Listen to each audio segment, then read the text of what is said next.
આજે 29મી ફેબ્રુઆરીનો દિવસ એટલે કે દર 4 વર્ષે એક વખત આવતો હોય છે, જેથી ખાસ માનવામાં આવે છે. પરંતુ આજે જન્મ લેનાર પ્રત્યેક બાળક માટે પણ આજનો દિવસ વિશિષ્ટ બની રહે છે.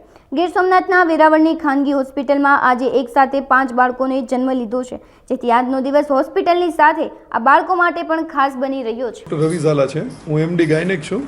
અહીં અમારી હોસ્પિટલ છે સ્મિત વુમન્સ હોસ્પિટલ. આજે 29મી ફેબ્રુઆરી છે, કહીએ તો 4 વર્ષે એકવાર આવે. આજે રાતે 12 વાગ્યાથી લઈને અત્યાર સુધી અમારે 5 ડિલિવરી થઈ છે અને 1 કે 2 ડિલિવરી હવે થશે આજના દિવસ દરમિયાન.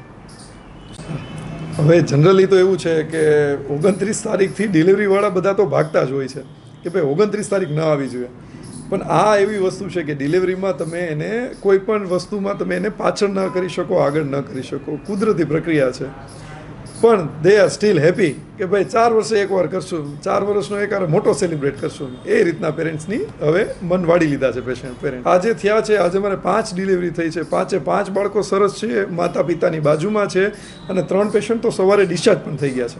મારા બહેનને ત્યાં લક્ષ્મીજીનો અવતાર લક્ષ્મીજી પધાર્યા છે, એ અંતર્ગત ખૂબ ખુશી અનુભવું છું. અને ગઈકાલે રાતના અમે અહીંયા હોસ્પિટલમાં દાખલ થયા હતા અને ખૂબ હેલ્ધી બાળકનો જન્મ થયો છે, જે અંતર્ગત બહુ ખુશી થાય છે. અને જે 4 વર્ષે એકવાર બર્થડે આવશે એ પણ અમે ખૂબ સારી રીતે સેલિબ્રેટ કરશું.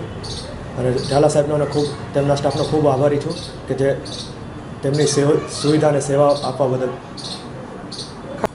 એટલે મારા બહેનને ત્યાં જન્મ થયેલ છે અને તેમને ત્યાં લક્ષ્મીજીનો અવતાર થયેલ છે. અને આજ મેન તારીખ 29/2 છે, જે 4 વર્ષે એકવાર આવે છે. અને જે અંતર્ગત ખૂબ આપણે આનંદ અનુભવીએ છીએ કે જે 4 વર્ષે એકવાર આવે છે અને જે યુનિક ડેટ કહેવાય છે, કે જે બીજા બધા માટે તો થોડુંક અલગ લાગતું હશે, પણ જે અમે સમજીએ છીએ કે સારું કહેવાય કે 4 વર્ષે એકવાર જે યુનિક ડેટ છે, જે રેગ્યુલર ડેટ કરતાં અલગ છે. એટલા માટે